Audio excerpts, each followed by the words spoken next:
Vamos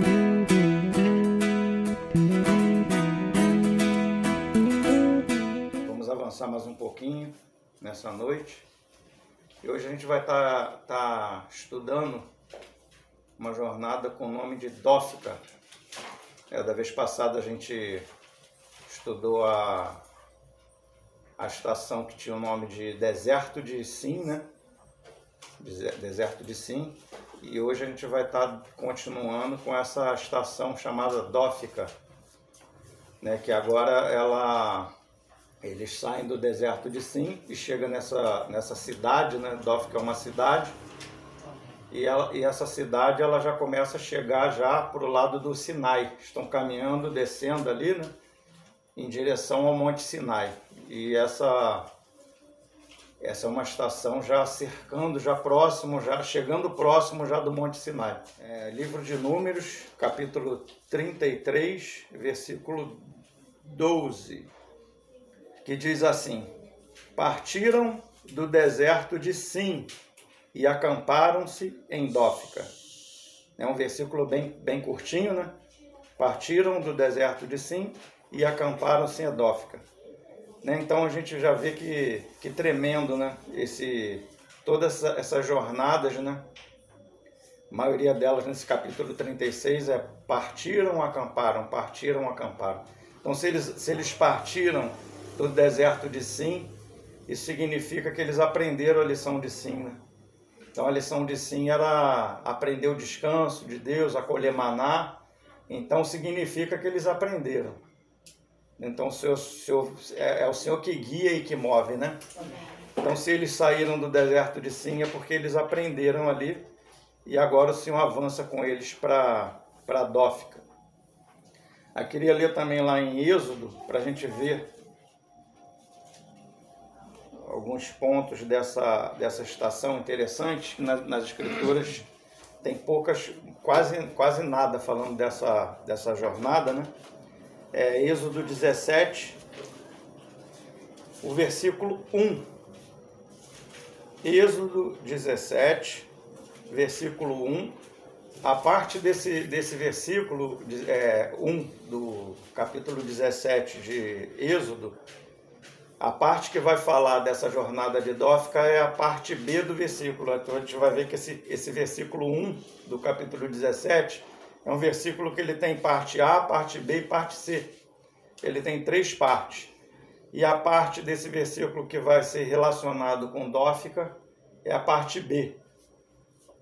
Então fala assim, ó: tendo partido toda a congregação dos filhos de Israel do deserto de Sim, então saíram do deserto de Sim, fazendo suas paradas segundo o mandamento do Senhor.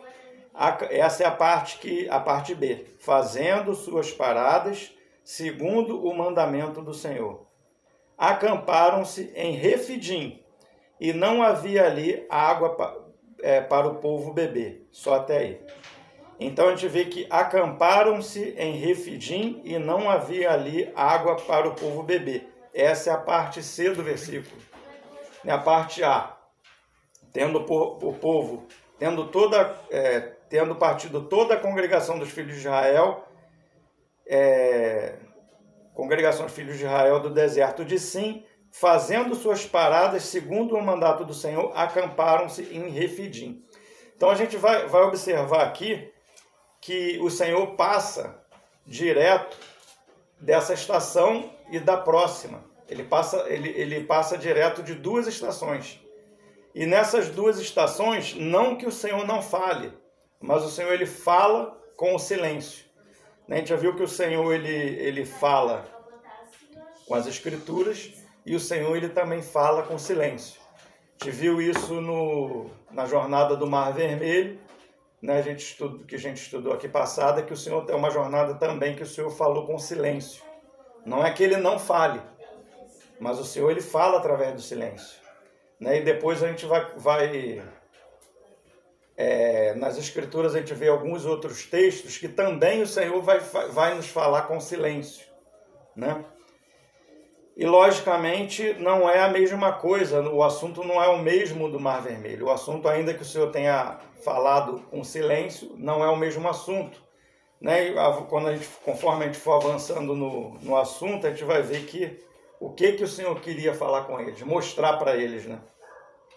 Então vamos voltar para Números 33, para a gente ver direitinho essas duas estações que o Senhor passa direto, sem falar nada delas, né? Então a gente vai começar do versículo 12, para a gente perceber essas duas estações, e a gente vai até o 14.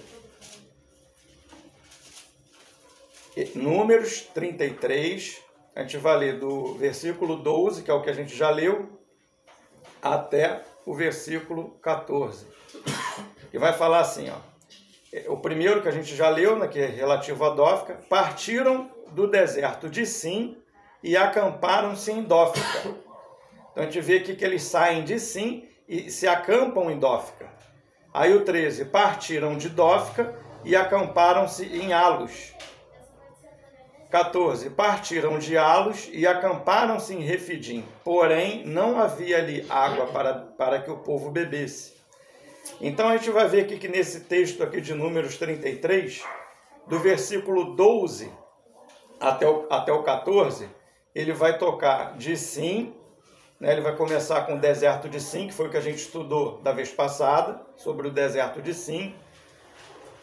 E ele vai falar até ele chegar em Refidim, ele vai passar por mais duas estações, que é Dófica e Alos, né? Então é deserto de Sim, aí vem Dófica, Alos e Refidim, né? Aí a gente vai ver que lá em Êxodo, o texto ele oculta essas duas estações. Ele vai falar, saiu do deserto de Sim, e aí vai falar, aí fala só das paradas, né? E fala direto que eles acamparam em Refidim, onde o povo não tinha água para beber. E interessante que lá, vamos voltar agora para Êxodo. Como eu falei, né, outrora, a parte desse versículo 1, do capítulo 17, versículo 1, que tem a ver com a jornada de Dófica, é a parte B desse versículo, que fala assim, ó, fazendo suas paradas. A gente vê que está no plural.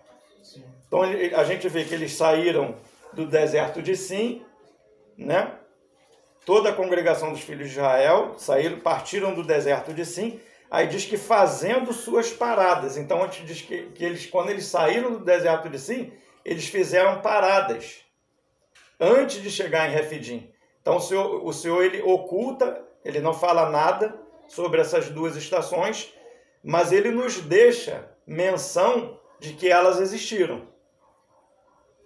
Entende? Ele coloca aqui como parada, né?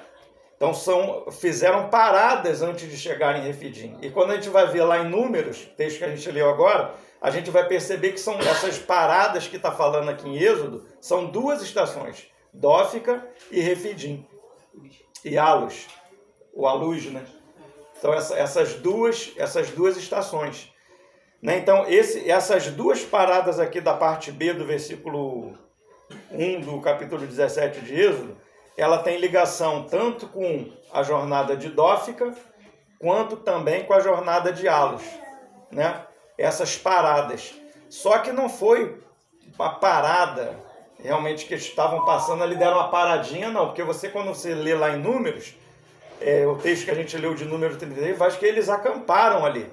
Ainda que provavelmente, não fala o tempo que eles ficaram ali, deve ter provavelmente uma parada bem breve, ou uma noite, um dia, né, ou um período curto que eles ficaram lá. Por isso que aqui em Êxodo vai falar que foram paradas, fazendo suas paradas, né? Mas em Números a gente vê que eles acamparam ali, houve um acampamento, né? Vamos ler em Números 9. Números 9. A gente vai ler a partir do versículo 17. Para a gente relembrar também esse texto aqui que a gente já estudou com relação a ele, né, anteriormente, lá no início. né, que o povo ele se movia, o povo se movia conforme o mandato do Senhor. Então a gente vê lá em Êxodo 17 que eles fizeram as suas paradas segundo o mandato do Senhor, né? Então eles não fizeram nada por conta própria. Não foi nada feito por conta própria. Era o Senhor que estava guiando eles ali no deserto, né? Então, se eles saíram de Sim e acamparam em Dófica, foram guiados pelo Senhor mesmo. E depois em Alos e depois chegaram em Refidim, né? Tudo guiado pelo Senhor, né? Então vamos ler aqui a partir do 17. Números 9 a partir do 17. Quando a nuvem se erguia de sobre a tenda, os filhos de Israel se punham em marcha. E no lugar onde a nuvem parava, ali os filhos de Israel se acampavam. Segundo o mandato do Senhor, os filhos de Israel partiam e, segundo o mandato do Senhor, se acampavam. Por todo o tempo em que a nuvem pairava sobre o tabernáculo, permaneciam acampados. Quando a nuvem se detinha muitos dias sobre o tabernáculo, então os filhos de Israel cumpriam a ordem do Senhor e não partiam. Às vezes a nuvem ficava poucos dias sobre o tabernáculo, então, segundo o mandato do Senhor, permaneciam e, segundo a ordem do Senhor, partiam. Né? Então a gente vê, né, que foram jornadas que foram guiadas pelo Senhor. Eles não foram ali porque eles quiseram, ou porque Moisés teve ideia de ir para ali. Não, mas o Senhor estava guiando eles em todas as coisas. Obrigado, irmão. É aleatório. Não era algo segundo o mover dele, de homem, o querer dele, mas era algo segundo o Espírito. Que a gente já viu que a nuvem ela é uma alegoria do Espírito Santo mesmo, guiando, conduzindo o povo. Né? Então eles estavam guiados pelo Espírito mesmo. Né? Então já até falamos isso aqui, não sei se todos ouviram, né? A nuvem ela fala do Espírito e a coluna de fogo à noite fala da palavra, das Escrituras. Então quando você tem discernimento da situação, o Espírito Santo está te guiando, você está vendo com clareza. O Espírito está te guiando. Isso é a alegoria da nuvem. Quando você não tem clareza do assunto, que o assunto está embaçado, que você não tem discernimento de nada, se caramba, não estou discernindo a situação. Essa alegoria da noite, está escuro, você não enxerga. Então você tem a palavra para te guiar quando você não tem o discernimento do Espírito. Então, porque a palavra era lâmpada para os nossos pés e luz para os nossos caminhos. Então, a coluna de fogo é a alegoria das Escrituras. Né? Então, só até aí. Essa palavra, Dófica, é o nome de uma cidade. E realmente, o Senhor, ele falou com silêncio aqui nessa estação. Né? Ele chegou de deserto de Sim, direto para Refidim, né, onde eles não tiveram água para beber. É isso que ele cita. E o Senhor só quis que nós soubéssemos que houve essa... Ele não ocultou totalmente, né? Ele quis que nós soubéssemos que teve essas duas estações, Dófica e Alos, né? E outra coisa, e ele quis nos deixar claro também que foi por mandato dele. Né? Então, é o que nós temos do Senhor escrito nas Escrituras com relação a essas estações. Fizeram essas paradas, o Senhor deixou aqui claro, tá lá, aí deixou gravado lá em números, quais foram elas, Dófica e Alos, e foi por mandato do Senhor. O Senhor que mandou fazer, né? Mandou eles pararem ali, o Senhor que conduziu eles até ali. Por quê? Porque eles tinham coisas para aprender ali. O Senhor queria que eles passassem ali, nessa estação. Hoje eu vou estar falando mais com relação a Dófica, né? Alos vai ser da próxima vez, mas o Senhor tanto ocultou Dófica quanto Alos. Essa cidade, Dófica, a única coisa que a gente sabe, que a gente começa a conhecer dessa cidade, que se chama Dófica, lá na antiguidade, que hoje ela faz parte de um parque arqueológico hoje, bem conhecido. E essa cidade, depois ela veio se chamar Serabit-Eucadim.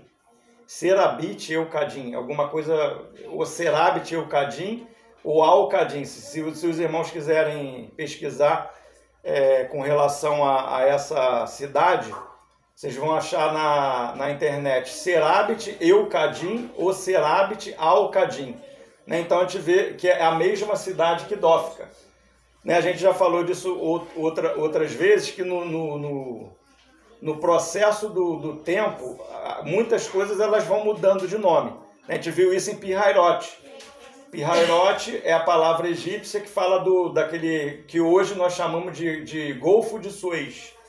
E também chamamos de Mar Vermelho ainda hoje, mas é mais conhecido como Golfo de Suez, que é onde o povo atravessou ali, que diz que é a travessia do Mar Vermelho, né? Famosa travessia do Mar Vermelho.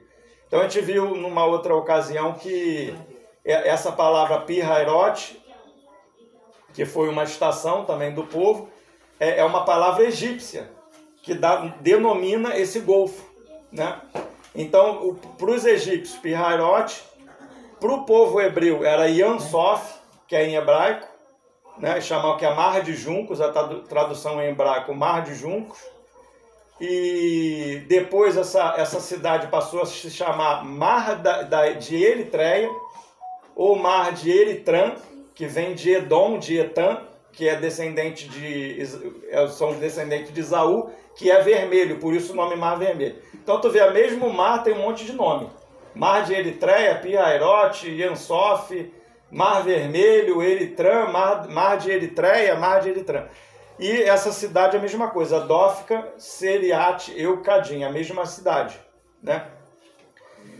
Então, nós só encontramos coisas relacionadas com essa cidade, esse campo arqueológico que tem nessa cidade, que foi uma cidade muito importante daquela época. Era uma cidade importante politicamente, economicamente, socialmente e religiosamente para os egípcios.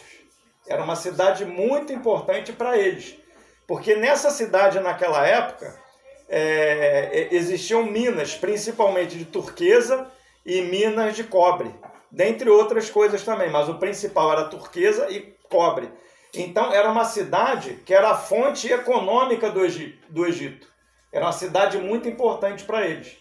Então ali eles viviam do comércio ali do cobre, da turquesa, faziam as esculturas dele com isso também, comercializavam isso, além dos templos que eles tinham de Diana, Astarote, os próprios faraós que eram divinizados também naquela época, eles construíam templos também ali para eles, e também o povo da redondeza do Sinai ali também adoravam ali, nessa cidade, Dófica.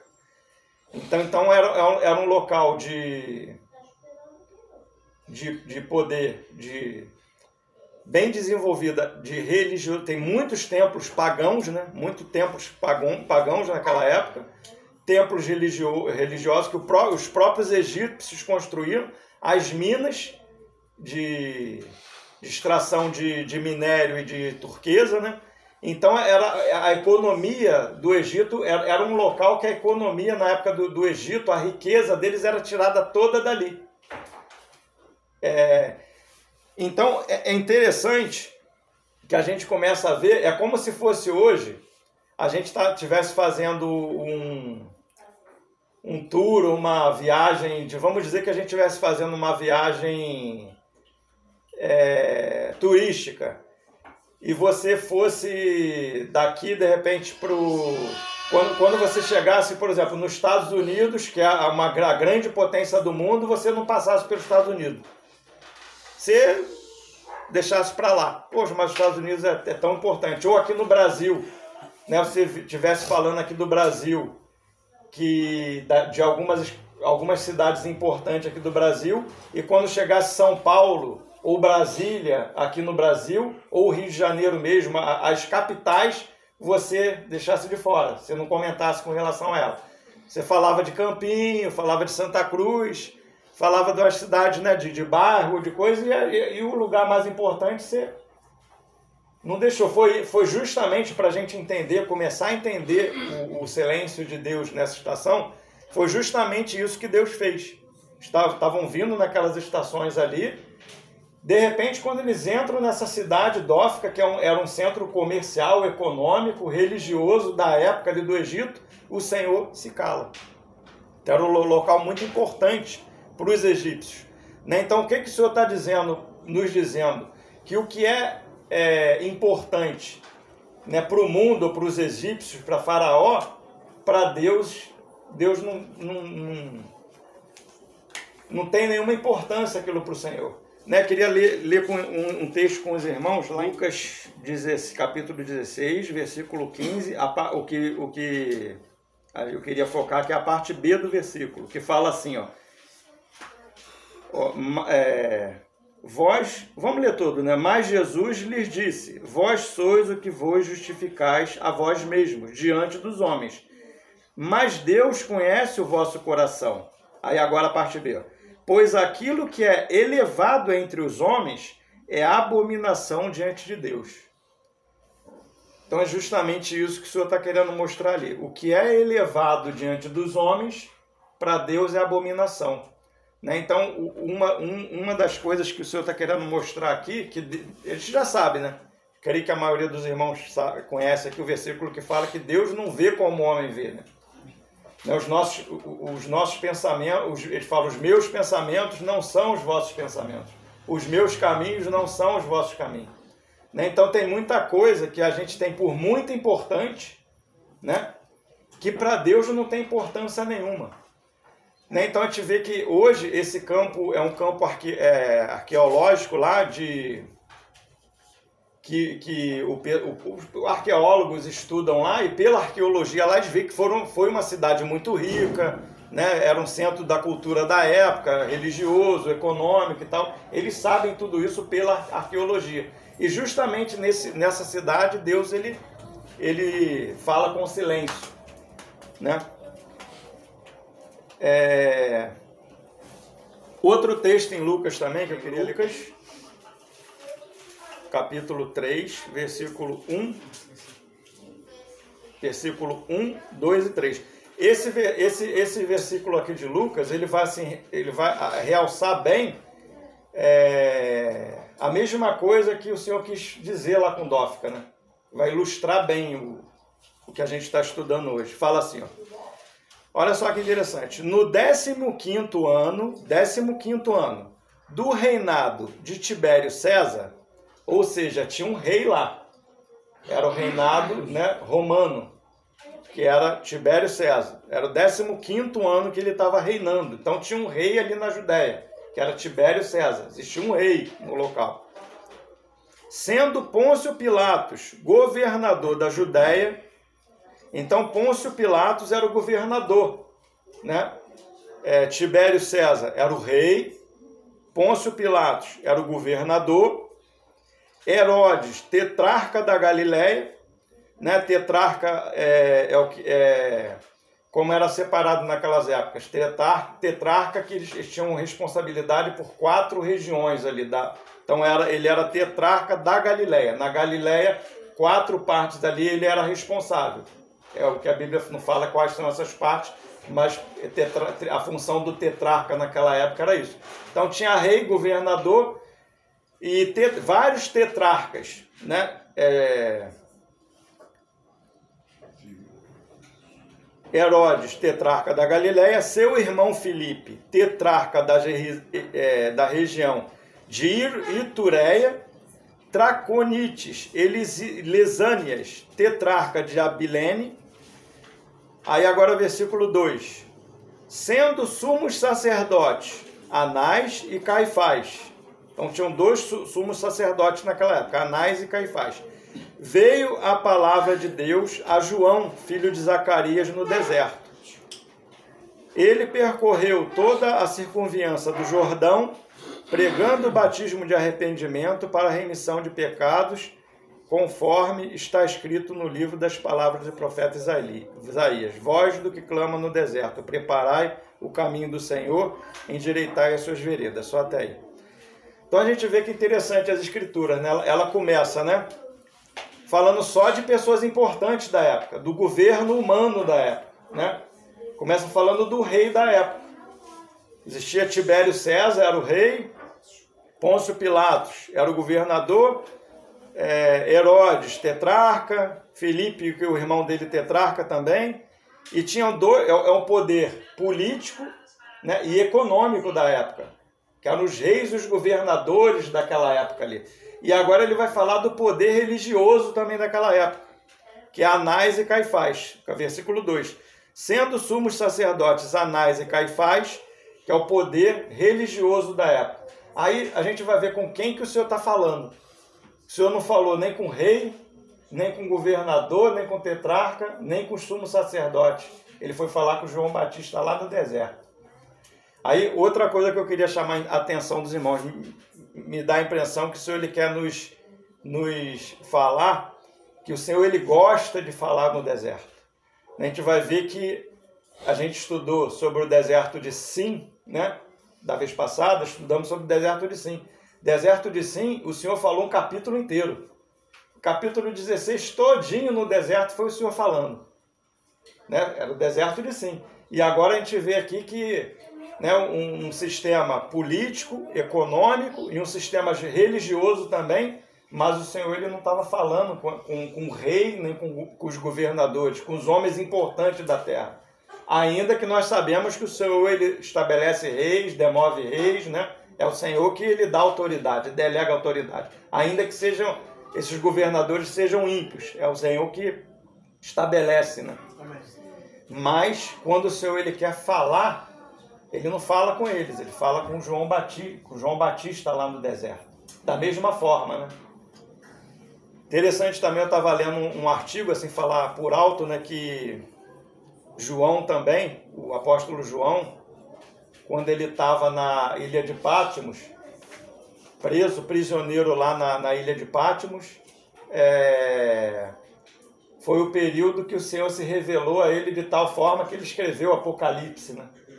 Então ele estava ali praticamente num deserto, ele estava afastado do sistema político, sistema religioso, ele estava ali sozinho, ali prisioneiro ali, mas o espírito dele estava livre, ligado ao Senhor, né? Então o Senhor ele falou com ele ali tremendamente naquela ilha ali, né? Então a gente vê que como é que o Senhor ele fala, né? A gente vai conhecendo o falar de Deus, né? Mateus 11 vai falar um pouco mais de João Batista, só mais um pouquinho para a gente concluir essa parte de João Batista. Mateus 11, para a gente ver a importância de João Batista, né? Mateus 11, 7. Então, em partindo eles, passou Jesus a dizer ao povo a respeito de João, falando de João Batista, que saíste a ver no deserto, vendo no deserto, um caniço agitado pelo vento? Sim, que saístes a ver? Um homem vestindo de roupas finas? Ele não vestia roupas finas, João. Ora, os que vestem roupas finas assistem nos palácios reais. Mas para que saístes? Para ver um profeta? Sim, eu vos digo, e muito mais que profeta. Este é quem está escrito. E eis aí o envio diante da tua face o meu mensageiro, o qual preparará o teu caminho diante de ti. Só até aí, né? Então a gente vê o Senhor falando de João Batista, né? Dando testemunho de João Batista. Vocês estão procurando alguém, um homem de roupas finas? E João Batista, a gente sabe, né, que é interessante que João Batista, eu já estudei um pouco tempo atrás com relação a isso. João Batista, ele se vestia com pelo de camelo e comia mel e gafanhoto, né? Então a gente vê que é interessante que João Batista, ele era levita. Ele é filho de Zacarias. Zacarias era sumo sacerdote, pai dele. Então ele era nazireu, né? Ele era da linhagem sacerdotal, né? Então ele era para ele estar vestido de sacerdote, atuando lá como sacerdote no templo. Mas João Batista, o que ele faz? Pela corrupção dos sumos sacerdotes daquela época, ele se veste de pelo de camelo. O que é isso? Camelo é um animal imundo. Então, eu creio que os sacerdotes daquela época, quando olhavam aquele homem vestido de camelo, era um animal imundo. O judeu sabe que em vez de estar vestido de sacerdote, ele está vestido de pelo de camelo. Então, ele estava denunciando a imundície dos sacerdotes daquela época. Esse é o significado das vestes de camelo. A imundície da religiosidade, por isso que ele chamava o povo ao arrependimento, né? Por conta da imundície deles. Se ele se vestia de pelo de camelo, que era um animal imundo, né? E o que eles viam como, de repente, os sumos sacerdotes viam como algo abominável, e está vestido com roupa de camelo, mas o Senhor, olha como o Senhor vê diferente. Esse é o meu mensageiro. Se saíram para ver o quê? Alguém com roupa fina? Quem tem roupa fina está assistindo no palácio lá. Mas isso aí é o que veio preparar o caminho do Senhor, né? Amém? Então a gente vê que interessante, né, irmãos? A gente vê que as coisas que são importantes para o mundo, que o mundo vê como esplendor, como glória, Deus ele não vê valor nenhum nessas coisas. Eu, particularmente, a gente estudou aqui Sucote, né, a estação de Sucote. Em Sucote o povo aprende a viver em tenda, né? Eles aprendem a ser peregrino nessa terra. E eu acredito que essa jornada, ela entendimento meu. Eu creio que essa jornada é como se, tipo assim, em Sucote o Senhor ensinou. E agora o Senhor vai colocar eles, é por isso que o Senhor não falou muito. Agora eu vou colocar eles aqui para provar. Então não tem que se falar. Agora eles vão ser colocados à prova. Eles foram colocados numa cidade que representava bem o mundo daquela época. Certo? Religiosamente, com aqueles tempos pagãos, dinheiro, fama, comércio, vida social, tinha tudo ali. Então eles passaram por ali, fizeram uma parada ali. Né? O Senhor, aquilo tudo que era valiosíssimo, né, para o mundo, o Senhor quis que eles só passassem ali rápido, né? Porque o Senhor não vê como o homem vê, né? Então, interessante, outra coisa interessante, eu vou voltar para as Escrituras para citar alguns exemplos nas Escrituras com relação a essa parte da história, porque a gente só encontra Dófica, que é Seriat Eucadim, nessa cidade, a gente só encontra na arqueologia. A Escritura não fala nada dela. Como se não tivesse muita importância para Deus. Deus quis saber que ela existiu, mas Deus não falou muito sobre ela, né? Não deu muita importância. Mas, na arqueologia, para o homem é de muita importância. Tanto que tem muito estudo arqueológico sobre essa cidade. Né? Então, para o homem é muito importante. Para Deus, ele não comentou nada sobre aquilo ali, né? Então, eu queria estar tocando algumas escrituras para a gente ver no livro de 1 Reis, para a gente ver também algumas coisas lá relacionadas a isso, que coisas que para Deus não tem importância, Deus não comenta. Ou ele deixa na escritura para a gente saber que existe aquilo ali, mas ele não comenta. E por que isso? Por que Deus faz isso? 2 Reis, não é 1 Reis não, é 2 Reis 15. 2 Reis 15.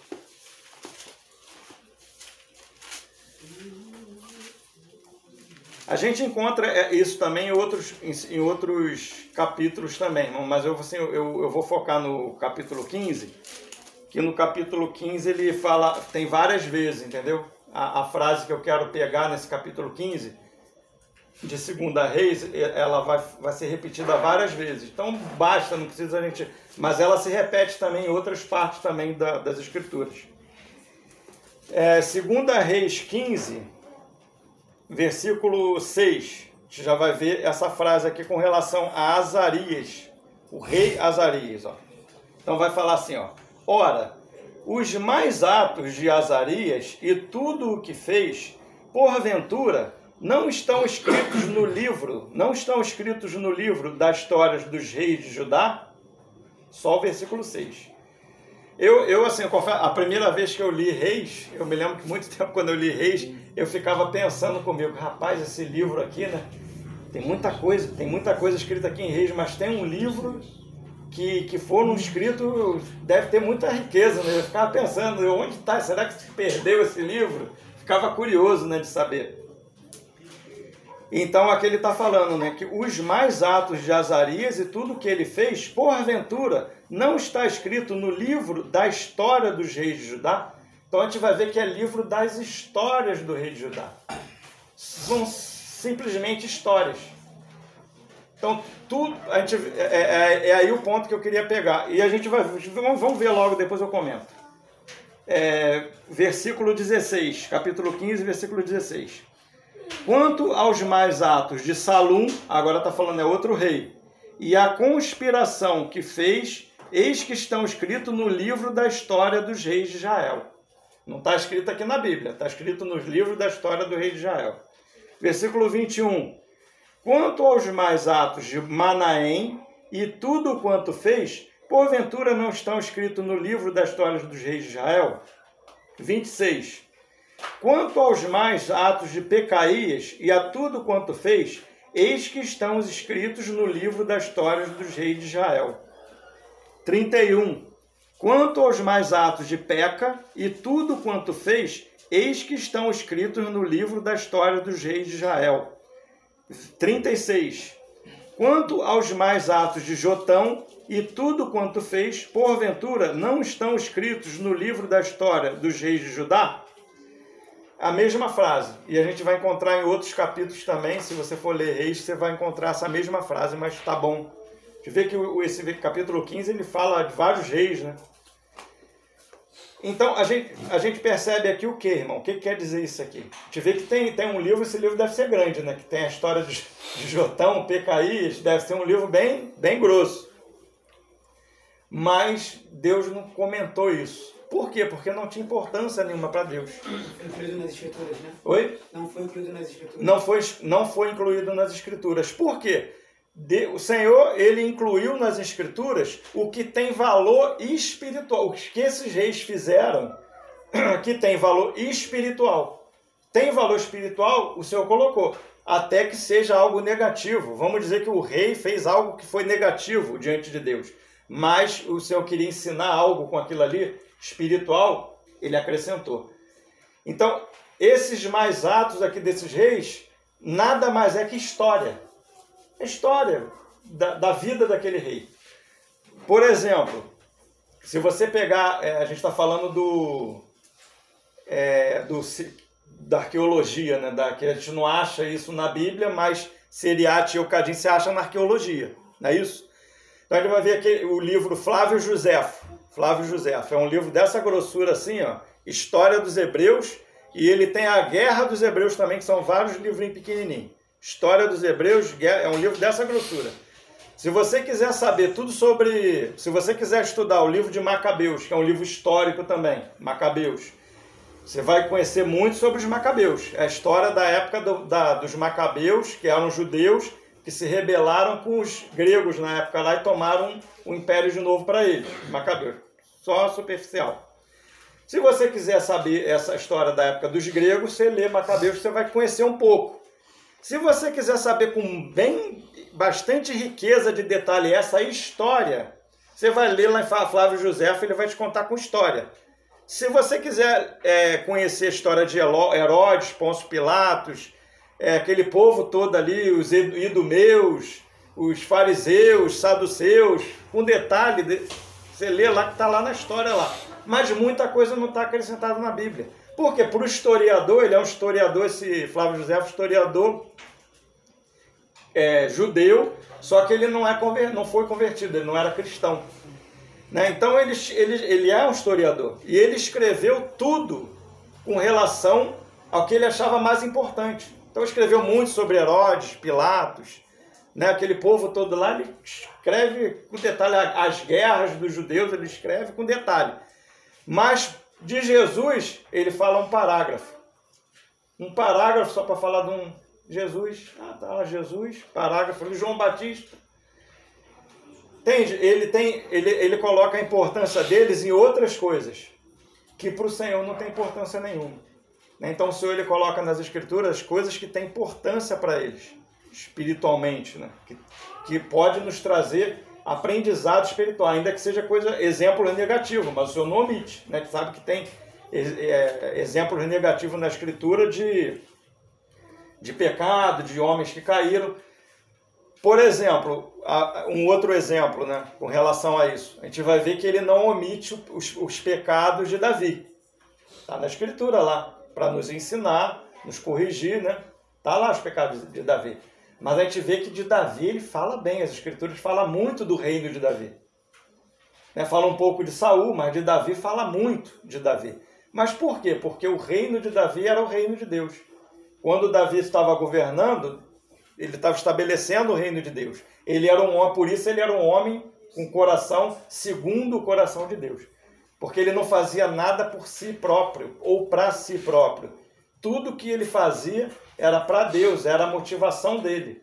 Né? Ele resgatou a arca, trouxe a arca, fazia tudo em comunhão. Né? Então a gente vai aprender muito com Davi nessas coisas com relação a governo também. Né? Então, diferente de outro, você não encontra, quando ele fala de Davi, os demais atos de Davi está lá escrito nos livros dos reis. Não, está escrito aqui nas Escrituras. Porque tem o que nos acrescentar com relação a Davi. Por isso que ele colocou aqui. Agora, dos demais reis, algumas coisas ele colocou, algumas outras coisas não teve importância nenhuma.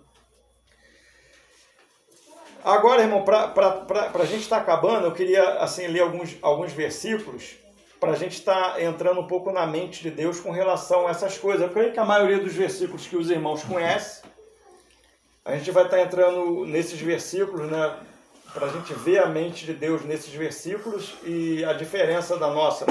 É 1 João 2, a partir do 15. Creio que a maioria desses versículos os irmãos conhecem, mas só para a gente estar enriquecendo, depois eu vou estar abrindo para os irmãos estar. 1 João, capítulo, a partir do versículo 15. Olha a mente do Senhor. E o João falando pelo Espírito Santo, né? A gente pode conhecer a mente do Senhor. Não ameis o mundo, nem as coisas que há no mundo. Se alguém amar o mundo, o amor do Pai não está nele. Porque tudo quanto há no mundo, a concupiscência da carne, a concupiscência dos olhos e a soberba da vida, não procede do Pai. Ou seja, a fonte não está em Deus. É outra fonte, mas procede do mundo. Ora, o mundo passa, bem como a sua concupiscência. Aquele, porém, que faz a vontade de Deus, permanece eternamente. Evangelho de João ainda, mas agora Evangelho. Também, eu creio que os irmãos conhecem bem também. João 17. Evangelho de João 17, a partir do 11. Já não estou, olha só o Senhor falando, a oração, a gente sabe que é a oração sacerdotal do Senhor Jesus, né? Já não estou no mundo, mas eles continuam no mundo, ao passo que eu vou para junto de ti, Pai Santo. Guarda-os em teu nome, que me deste, para que eles sejam um, assim como nós. Quando eu estava com eles, guardava-os no teu nome, que me deste, e protegi-os, e nenhum deles se perdeu, exceto o filho da perdição, para que se cumprisse a Escritura. Mas agora vou para junto de ti, e isto falo no mundo, para que eles tenham o meu gozo completo em si mesmo. Eu lhes tenho dado a tua palavra, e o mundo os odiou, porque eles não são do mundo, como também eu não sou. Não peço que os tire do mundo, sim que os guarde do mal. Eles não são do mundo, como também eu não sou.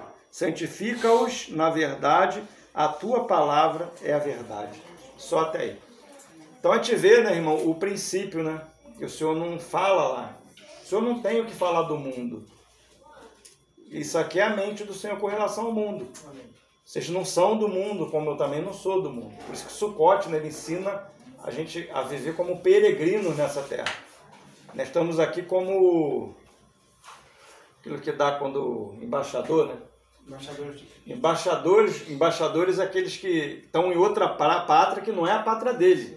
Somos embaixadores, quando a Bíblia fala que nós somos embaixadores de Cristo, né? Fala que nós não estamos na nossa pátria. Estamos aqui pelos interesses da nossa verdadeira pátria.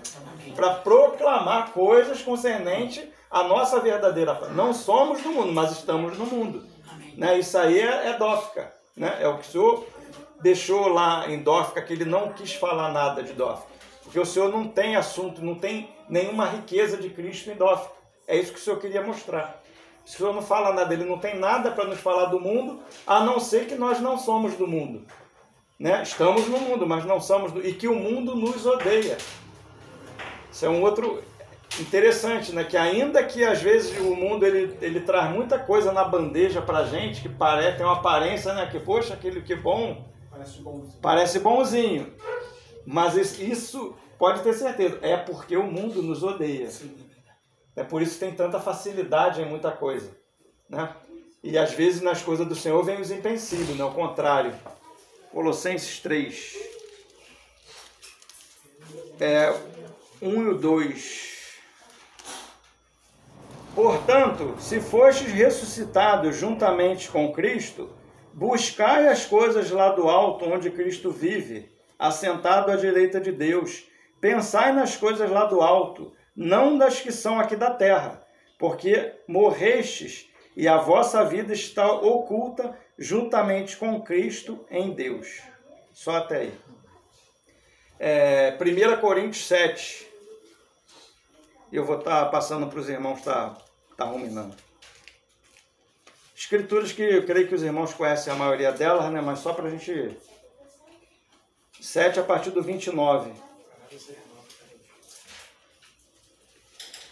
1 Coríntios 7, a partir do 29. Isto, porém, vos digo, irmãos, o tempo se abrevia.